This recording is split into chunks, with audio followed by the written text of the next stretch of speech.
से तेरे दिल का मेरे रिश्ता जुड़ गया, चाहतों से तन्हा सा धुआं धुंधला पड़ गया। अब तू ही तू शाम है और तू ही है सुबह, बस तू मेरा जाम है और तू ही है नशा। आंखों में हर पल मेरे रहता है ख्वाब सा, इतना मैं डूबा हूँ कि अब होश भी है कहाँ। सुनो जाना let me tell you something, मैनू छड़ के न जाना। सुनो जाना तुझसे ही करता है प्यार दीवाना। আজ তোমাদের সন্ধান দেব আর সাথে সাথে দেখাবো এমন একটা জায়গা যেখানে মেঘেরা খেলে বেড়ায় আকাশে উড়ন্ত পাখির মতো। চারিদিকে ভরে থাকে চোখ না ফিরতে চাওয়া রং বেরঙের ফুলে, আর আওয়াজ বলতে শুধুমাত্র পাহাড়ের প্রাণের আওয়াজ। কোথাও মনে হয় আমরা উপরে আর মেঘরা নিচে। নমস্কার বন্ধুরা, welcome back to my channel again.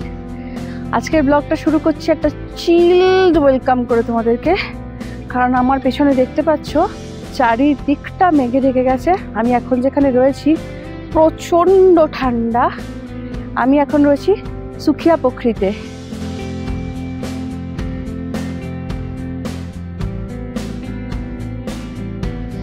Rishihat থেকে আমরা রওনা দিয়ে এসে পড়েছি সুখিয়া পোখরি। মোটামুটি অ্যাপ্রক্সিমেটলি 20 কিলোমিটার মতো ডিস্টেন্স। পুরো রাস্তাটা ভালোই, শেষের রাস্তাটুকু মানে সুখিয়া পোখরি মেন রোড থেকে নেমে এসে আমি আজকে যেখানে রয়েছি সেই রাস্তাটা, এটা যেহেতু শুধুমাত্র গ্রামের মানুষরাই মেনটেন করেন সেই জন্য একটু এবড়ো খেবড়ো, তবে গাড়ি কিন্তু চলে আসে একদম হোমস্টের গেট পর্যন্ত। সান্দাকফু যারা যায় তারা এই সুখিয়া পোখরি হয়ে মানেভাঞ্চন হয়ে তারপরে যায় সান্দাকফু। তো সেই সান্দাকফু যাওয়ার রাস্তায় পড়ে এই সুখিয়া পোখরি। তার মানে বুঝতেই পারছো কি প্রচণ্ড ঠান্ডা এখানে। আর এখন তো শীতকাল, এমনিতেই প্রচণ্ড ঠান্ডাটা বেশি। তো আজকে আমরা থাকবো সুখিয়া পোখরিতে শেরপা কমিউনিটি হোমস্টেতে। এবার দেখে নেব সেই জায়গাটা কেমন।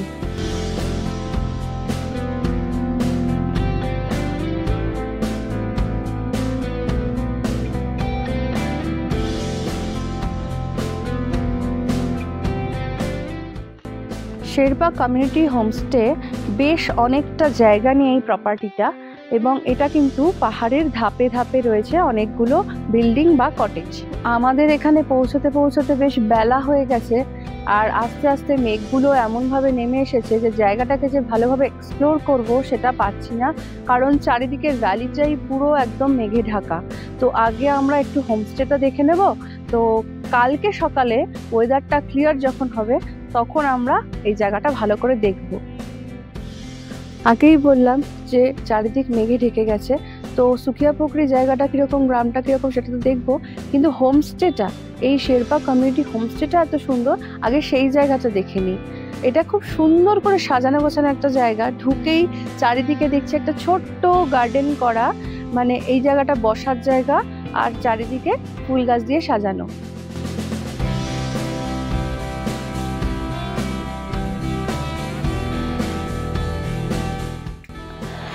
এই হোমস্টেতে দুটো বিল্ডিং আর নিচের দিকে দুটো কটেজ রয়েছে।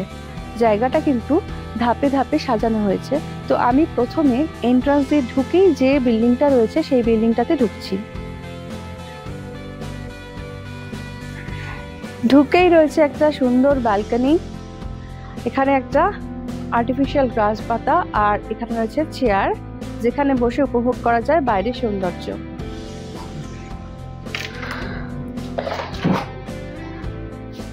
খুব সুন্দর একটা রুম, পুরো উডেন ফিনিশ, আর বাইরে যতটা ঠান্ডা ভেতরে কিন্তু একদমই লাগছে না। দুপাশে দুটো বেড দেওয়া রয়েছে, ইনাফ ব্ল্যাঙ্কেট রয়েছে এখানে, একটা বেডসাইড ইউনিট রয়েছে, সোফাও রয়েছে, আর পাশে একটা টি টেবিল। ওয়াও, এখানে একটা ফায়ার প্লেসও রয়েছে, আমি প্রথমে এটাকে খেয়ালই করিনি। আর ডোর দিয়ে ঢুকেই এখানে রয়েছে একটা সুরাক কাম ওয়ার্ড্রব, আর ডোরের বাদিকে রয়েছে এর ওয়াশরুমটা। নিট অ্যান্ড ক্লিন আর সুন্দর একটা washroom with commode, geyser and basin.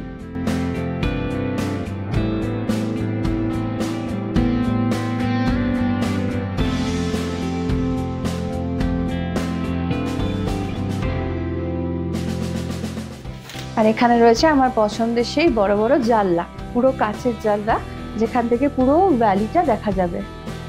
এখন মেঘ করেছে, দেখা যাচ্ছে না, কিন্তু দেখা যাবে ওয়েদার ক্লিয়ার থাকলে। ঠিক এই ফ্লোরটায় আমি রয়েছি, ওপরের ফ্লোরটায়, আর নিচেও রয়েছে সেম একটা রুম। এবার দেখে নিই সেই রুমটা।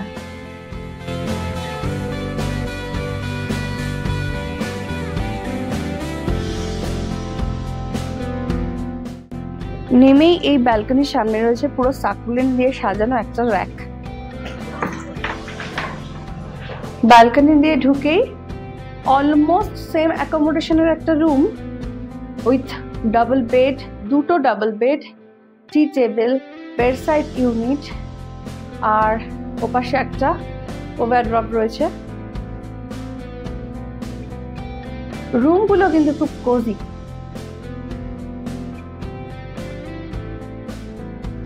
এই জানলা দিয়ে তো বাইরেটা দেখাই যাবে, আর তার সাথে এখানে রয়েছে একটা ব্যালকনি।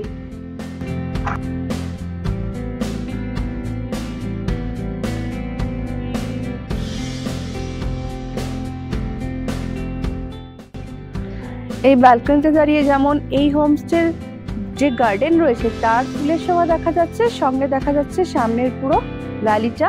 আবার বলছি, এখন মেঘে ঢাকা, কাল সকালে যদি ওয়েদার ক্লিয়ার থাকে অবশ্যই দেখাবো। এবার আমি যাচ্ছি একটু নিচের দিকে। এই হোমস্টের নিচে যে কটেজগুলো রয়েছে, এগুলো যেটা আমরা দেখলাম সেটা হচ্ছে বিল্ডিং ওয়াইজ, আর এখানে রয়েছে দুটো কটেজ। এই কটেজটায় আমরা রয়েছি সেটা আমি দেখাবো, আর নিচে রয়েছে আরেকটা কটেজ। পুরো জিনিসটাই কিন্তু যেতে হয় গার্ডেনের মধ্যে দিয়ে, সিঁড়ি করা রয়েছে সব জায়গায়। খুব সুন্দর করে সাজানোর চেষ্টা করেছেন এনারা। খুব সাধারণ ফুল, এই গাঁদা দিয়েও কিন্তু এত সুন্দর করে যে সাজানো যায় এখানে সে দেখলাম। আর আমার মনে হয় এখন খুব হার্শ কোল্ড, সেই জন্য বোধহয় এখন খুব একটা কিছু চাষবাস হয় না। তবে এই জায়গাগুলো বোধহয় পরবর্তীকালে কিছু সবজি চাষের জন্যই করা হয়েছে। যেমন এখানে আমি দেখতে পাচ্ছি ছোট ছোট অনেক গাছ পোতা রয়েছে, এই জায়গাগুলো মনে হয় সেটাই হবে। গাছের গুঁড়ি দিয়ে বানানো কি সুন্দর একটা টি টেবিল মতো। সকালবেলা কিন্তু এখানে দাঁড়িয়েও চা খাওয়া যাবে। এটা হচ্ছে এই হোমস্টের সব থেকে নিচের কটেজটা। এখন দেখে নেব সেই কটেজটাই। আমরা যে কটেজটা রয়েছি ওপরে, আর এই কটেজ অ্যাকোমোডেশনটা সেমই। দুটো বেড দেওয়া রয়েছে, প্রচুর ব্ল্যাঙ্কেট রয়েছে শীতের সময় বলে। আর এখানে একটা ব্যালকনি রয়েছে, মানে ডোর দিয়ে ঢুকেই ডান দিকে রয়েছে একটা ব্যালকনি। ব্যালকনিতে চেয়ারও দেওয়া রয়েছে বসার জন্য, আর সামনেই থাকছে ভ্যালির সিন। দুটো বেডের মাঝখানে একটা বেড সাইড ইউনিট দেওয়া রয়েছে, আর ওখানে রয়েছে একটা ওয়ার্ড্রপ। আর ওয়ার্ড্রপের ঠিক পাশে রয়েছে একটা জানলা, যেটা দিয়ে কিন্তু পেছন দিকে একটু ফরেস্ট এরিয়াটাও দেখা যাবে, বা পেছন দিকে গ্রামটাও বলা যায় দেখা যাবে। আর তার পাশে রয়েছে ওয়াশরুম। এখানেও রয়েছে কোমোড, গিজার আর বেসিন সহ যেটা দরকারি জিনিস, যেগুলো সবকিছু এখানে রয়েছে। ওপরের বিল্ডিং আর নিচের কটেজ এটা তো আমরা দেখেই নিয়েছি। এবার তোমাদেরকে দেখাই যে আমরা যে কটেজটায় রয়েছি সেই কটেজটা। প্রথমে বলি, আমরা যে কটেজটাতে রয়েছি তার ঠিক সামনেটায় রয়েছে বনফায়ার করার জায়গা, আর তার চারপাশ দিয়ে চেয়ার দেওয়া রয়েছে যাতে ওখানে বসে আগুন পোহানো যায়। আর ফুল গাছ তো রয়েছেই চারিদিকে সাজানো, সঙ্গে এখানে রয়েছে একটা ছোট্ট ফাউন্টেন, যেটা থেকে অনর্গল জল পড়ে চলেছে। কিন্তু আমার সত্যি কথা বলতে এই জলের আওয়াজ শুনেও শীত করছে, কারণ চারিদিকে যা মেঘ নেমে এসেছে আর প্রচণ্ড ঠান্ডা লাগছে, সেই জন্য জলের আওয়াজ শুনলেই আমার শীত করছে। একটু আগে কয়েক ফোঁটা বৃষ্টি পড়ছিল, এখন বৃষ্টিটা একটু থেমেছে। এবার আমাদের রুমটা তোমাদের দেখিয়ে দিই। আমাদের রুমটাও কিন্তু, মানে কটেজটাও কিন্তু ভেতরটা আগের কটেজটার মতোই। দুটো বেড রয়েছে, বেডে রয়েছে অনেক মোটা মোটা ব্ল্যাঙ্কেট, আর ঢুকে একটা উইন্ডো রয়েছে। আর আমার ডান দিকে রয়েছে, মানে এখান থেকে ঢুকেই ডান দিকে রয়েছে একটা ব্যালকনি। ব্যালকনির দরজার পাশেই রয়েছে একটা মিরর রয়েছে, সামনে রয়েছে একটা ওয়ার্ড্রপ যার পাশে আমরা অলরেডি লাগেজ রেখে ফেলেছি, আর দুটো বেডের মাঝখানে রয়েছে একটা বেডসাইড ইউনিট যেখানে অলরেডি আমার ব্যাগ রয়েছে। আর এদিকে রয়েছে এই রুমের অ্যাটাচ ওয়াশরুমটা, ছোট্ট কিন্তু সুন্দর একটা ওয়াশরুম। ওয়াশরুমটা কিন্তু ছোট কিন্তু উইথ অল মডার্ন অ্যামিনিটিস, এখানে সব কিছু রয়েছে।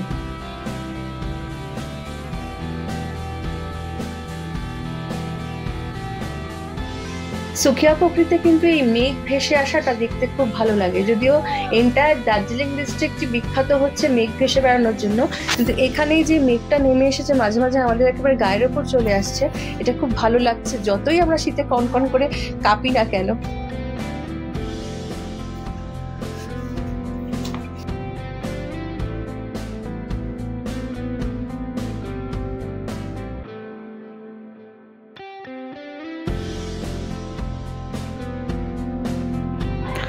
এটা হলো এই হোমস্টের কিচেন কাম ডাইনিং এরিয়া। এটা ডাইনিং এরিয়ার আগে এটা একটা বসার জায়গা রয়েছে খুব সুন্দর, আর এখানে পুরো কার্পেট দেওয়া, সোফা দিয়ে খুব সুন্দর করে সাজানো এই বসার জায়গাটা। এখানে বেশ কয়েকটা ট্রফি রয়েছে, এখানকার যিনি ওনার লোপসাং শেরপা তার ছেলে এগুলো পাওয়া, মানে ফুটবলের জন্য বা তিনি সোশিয়োলজিতে অনার্স করেছেন তার জন্য পাওয়া সব ট্রফি রয়েছে।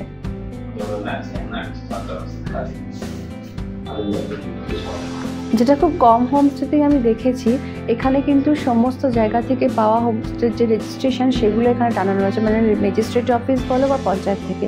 আর একটা জিনিস রয়েছে, এখানে একটা ফায়ারপ্লেস রয়েছে, এটা কিন্তু ফাংশনাল ফায়ারপ্লেস, এটা জ্বালিয়েও দেওয়া হয় মাঝে মাঝে। আগেই বললাম এটা কিচেন কাম ডাইনিং, এখানে কিচেনে দিদি আর দাদা কাজ করছে আর আমাদের গরম গরম খাবার পরিবেশন করেছে। প্রচুর পরিশ্রম করতে হয় এত ঠান্ডার মধ্যে, সবাইকে গরম গরম খাবার পরিবেশন করাটা একটা সত্যি চাপের কাজ। ওনারা বললেন বাইরে এখন চলছে 5 ডিগ্রি, আমি আর ওয়েট করিনি, বেলা হয়ে গেছে, সোজা ডাইনিং টেবিলে চলে এসেছি। আগে গরম খাবারটা খাই, তারপর দেখি একটু গরম ফিল করা যায় কিনা। তো আজকে আমাদের মেনুতে আছে রাইস, ডাল, আলু ফুলকপি ভাজা, এখানে একটা আলু ভাজা আছে, ডিম কারি, স্যালাড আর চাটনি। বসার জায়গাটা তো আমরা দেখেই নিলাম, এবার দেখে নেব এর ওপরের ফ্লোরে যে রুমগুলো রয়েছে সেই রুমগুলোকে একবার।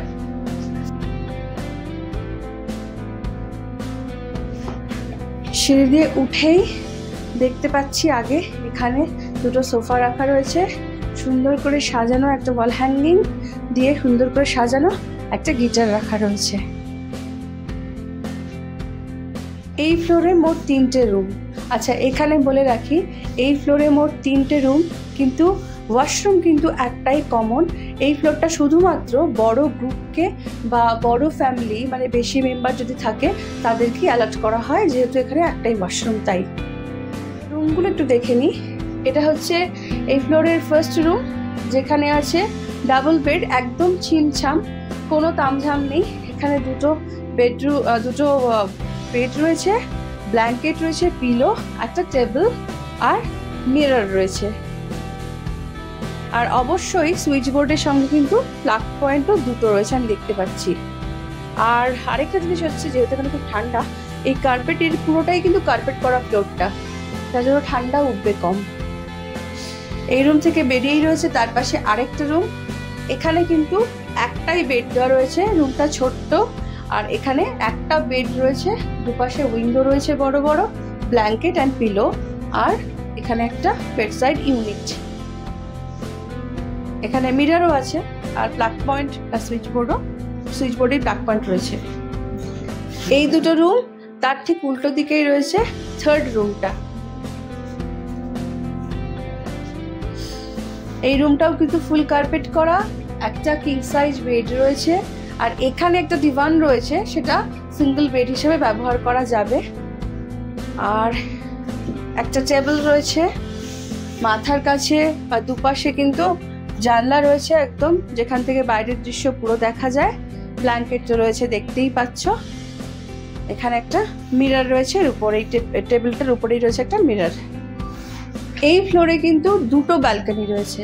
প্রথম ব্যালকনি রয়েছে এখান থেকে, এই যে সোফাগুলো দেখলাম তার পাশেই রয়েছে এই ব্যালকনিটা। এদিকে রয়েছে একটা ব্যালকনি, যেটা হচ্ছে রাস্তার দিক, মানে এন্ট্রান্সের দিক, সেদিকে রয়েছে একটা ব্যালকনি।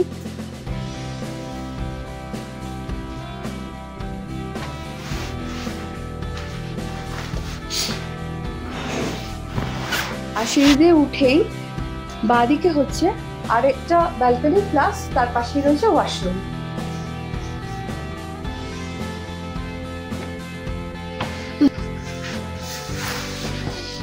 আর এদিককার ব্যালকনিটা থেকে এন্ট্রান্সটা প্লাস এপাশের ভ্যালি ভিউটাও পাওয়া যাবে।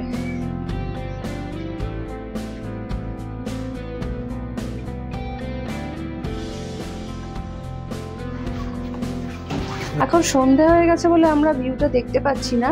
ডেফিনেটলি কালকে সকালে যদি ওয়েদার পরিষ্কার থাকে, যদি মেঘটা সরে যায়, তাহলে অবশ্যই দেখাতে পারবো যে সিনিক ভিউটা কিন্তু এখানকার অসাধারণ হয়। আই হোপ কাল সকালে পরিষ্কার হয়ে যাবে। এখান থেকে ঢুকেই ডান দিকে রয়েছে, যেটা বললাম, কমন একটা ওয়াশরুম। সেটা হচ্ছে বেশ বড় একটা ওয়াশরুম, আর প্রয়োজনীয় যা যা দরকার সবই এখানে আছে। গিজার, কোমোড, বেসিন সবই এখানে রয়েছে।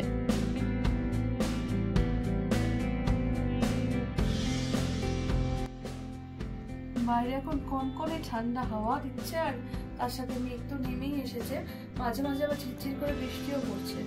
তাই পকোড়া আর চা আমরা ঘরেই নিয়ে নিয়েছি, আমাদের আর ডাইনিং রুমে যাওয়ার মতো অবস্থা নেই। শেরপা কমিউনিটি হোমস্টে এটা হচ্ছে রাত্রের ভিউ। যদিও একটা ইলেকট্রিক ফল্টের জন্য এই সমস্ত কটেজ এবং এই বিল্ডিংগুলো যে সুন্দর করে লাইট দিয়ে সাজানো, সেটা আজকে জ্বলছে না। জ্বললে আরো সুন্দর দেখানো যেত। আর একটু আগে আমরা একটু রাস্তার দিকে গিয়েছিলাম হাঁটতে, অন্ধকারে ওখানে, যেটা ক্যামেরায় ভালো ধরা যায় না, সেটা হচ্ছে আকাশের তারা। মানে মনে হচ্ছে কেউ রং ছিটিয়ে দিয়েছে, এত তারা দেখা যাচ্ছে। এবং শীতকাল বলে কনস্টেলেশনগুলো একদম পরিষ্কার বোঝা যাচ্ছে। কালপুরুষ, সপ্তর্ষি মণ্ডল সহ সমস্ত কনস্টেলেশনগুলো একদম পরিষ্কার ঝকঝক করছে। যদিও কনকনে ঠান্ডা, কিন্তু এখানে বেশ জোরে হাওয়া দিচ্ছে বলে বনফায়ারটা করা গেল না আজকে। আর আমাদের ওদিকে ডিনারের আজকে ডাক পড়ে গেছে, দেখি সেখানে কি ব্যবস্থা আছে।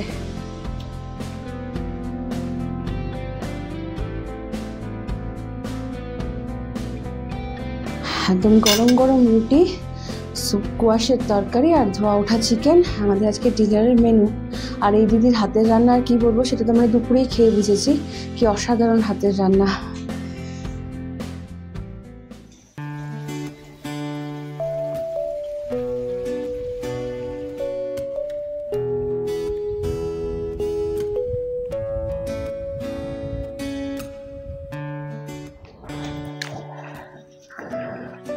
A very good morning to my all friends.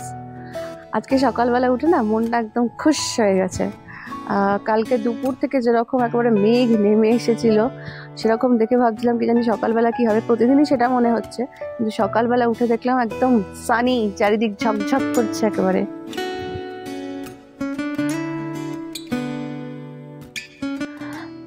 সুকিয়াপোখরি জায়গাটা বিখ্যাত হচ্ছে সিনিক বিউটির জন্য। এখান থেকে কিন্তু কাঞ্চনজঙ্ঘাকে দেখা যায় না, তার কারণ এখানকার পাহাড়গুলো এতটাই উঁচু যে কাঞ্চনজঙ্ঘা এখান থেকে দেখা যায় না, ঢাকা পড়ে যায়। মেইন যে সুকিয়াপোখরি টাউন, আমি তার থেকে একটু নিচের দিকে আছি। এইখানকার স্পেশালিটি যেটা, এটা হচ্ছে একটা ভ্যালি, তাই এখানে চারিদিকে পাহাড় দিয়ে ঘেরা। আর যেটা সব থেকে দেখার বিষয়টা, সেটা হচ্ছে সানরাইজটা। এই যে পাহাড়ের ফাঁক দিয়ে যখন সূর্যটা ওঠে, আমি আজকে একটুর জন্য মিস করে গেছি সেইটা, অ্যালার্ম দিয়ে আবার অফ করে ফেলেছিলাম। তো যাই হোক, সেইটার জন্য এই জায়গাটা বিখ্যাত।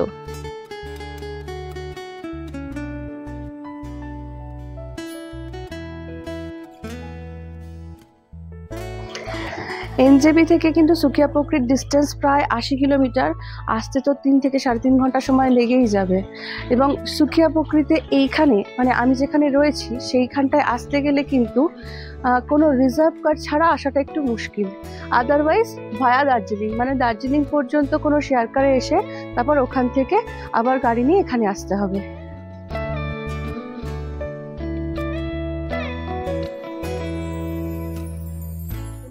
রিজার্ভ কারের ক্ষেত্রে কিন্তু ভাড়া পড়বে ওই 3 থেকে 3,500 টাকা, যেরকম অন্যান্য জায়গায় পড়ে।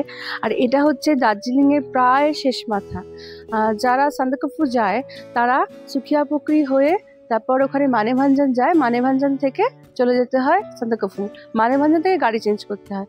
এ ব্যাপারে আমার যেটা মানে মনে হলো সেটা হচ্ছে যে আমি এর আগে মানেভাঞ্জন গিয়েছি, যেহেতু ওখান থেকে সান্দাকফু যাওয়ার জন্য বা মেঘমা যাওয়ার জন্য গাড়িটা চেঞ্জ করতে হয়, সেই জন্য ওই জায়গাটা খুব কনজেস্টেড।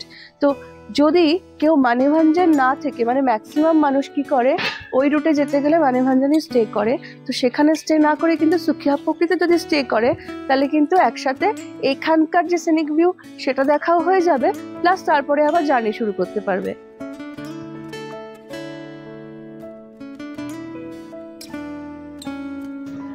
সুখিয়া পুকুরি জায়গাটা এমন, মানে সুখিয়া পুকুরি বা মানেভাঞ্জনের ওয়েদার ক্লাইমেট যাই বলো সেটা কিন্তু অলমোস্ট সেমই। তো কেন এখানে 2 দিন মানে 1 দিন স্টে করে তারপর সান্দাকফু শুরু হয় জার্নি, এখানকার ওয়েদারের সাথে, যেহেতু ওপর দিকটা আরও ঠান্ডা, এই জায়গাটা দার্জিলিং থেকে অনেকটাই উপরে, ওপর দিকটা আরও ঠান্ডা, সেই জন্য বডি একটু অ্যাকাস্টম হওয়ার জন্য এই জায়গাটাতে স্টে করা হয়। তো মানেভাঞ্জন স্টে বা সুখিয়া পুকুরি স্টে একই ব্যাপার ওয়েদারের দিক থেকে।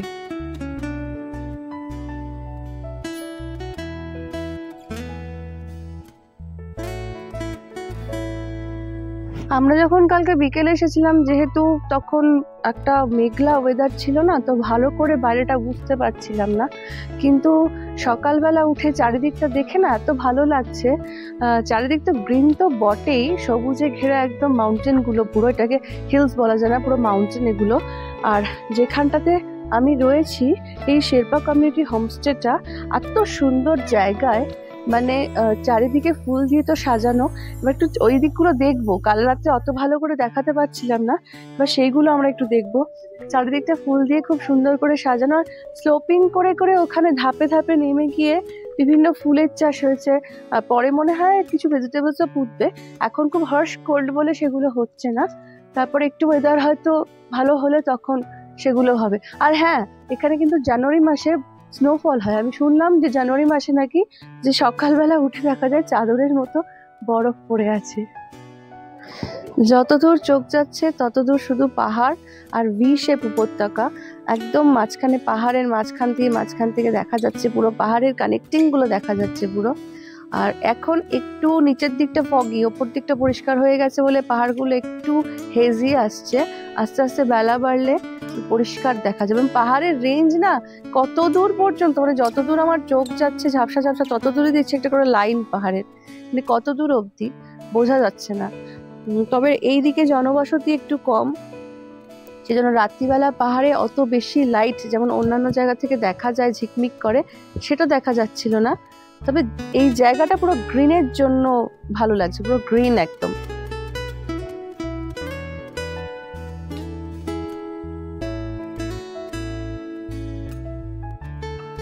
বারান্দায় দাঁড়িয়ে দাঁড়িয়ে একদম ধোয়া ওঠা দার্জিলিং টি, আর সামনে এরকম দৃশ্য মনে থেকে যাবে সারা জীবন।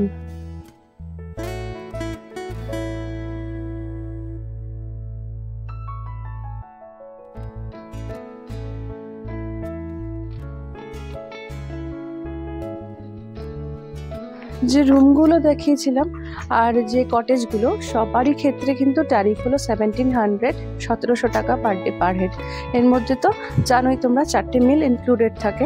ও হ্যাঁ, আরেকটা কথা, আমি তখন বলছিলাম যে দার্জিলিং পর্যন্ত আসতে হয় শেয়ার কারে, সুখিয়া পুকুরি পর্যন্ত কিন্তু এনজেপি বা শিলিগুড়ি থেকে শেয়ার কার আসে। ওখানে এসে তারপর তোমাকে সুখিয়া পুকুরি থেকে এটুকু আসার জন্য একটা রিজার্ভ কার নিতে হবে।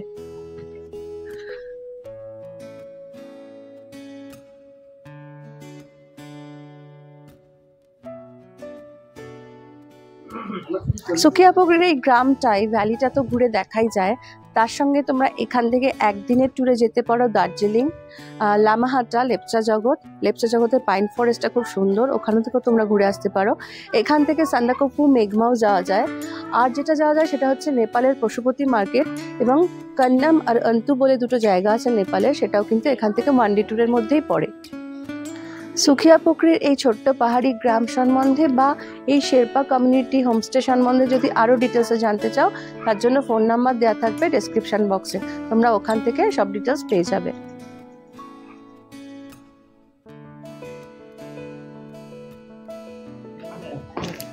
আজকে আমরা এখন বেরোবো হচ্ছে এই ভিলেজটা ট্যুর করতে, এই ভিলেজটা পুরো দেখতে, যেটা নাকি বিখ্যাত হচ্ছে মেডিসিনাল প্ল্যান্টের জন্য। তো সেইটা যদি আমি এই ভিডিওর সাথে দিয়ে অনেকটা লম্বা হয়ে যাবে, সেই জন্য আমি মেডিসিনাল প্ল্যান্ট ট্যুরের ভিডিওটা পরের এপিসোডে নিয়ে আসছি।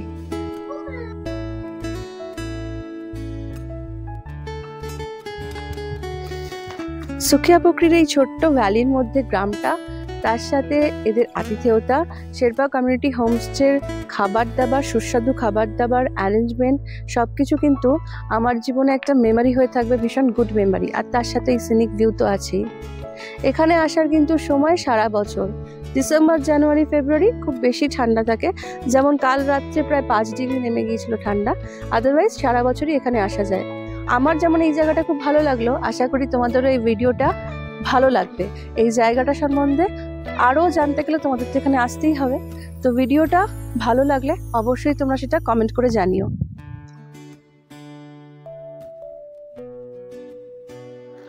তো ভিডিও ভালো লাগলে লাইক, শেয়ার অ্যান্ড সাবস্ক্রাইব তো করবেই, আর তার সাথে আমার সাথে থেকো, যাতে আমি তোমাদেরকে আরও সুন্দর সুন্দর জায়গা দেখাতে পারি, আমার অভিজ্ঞতাগুলো শেয়ার করতে পারি। Thank you.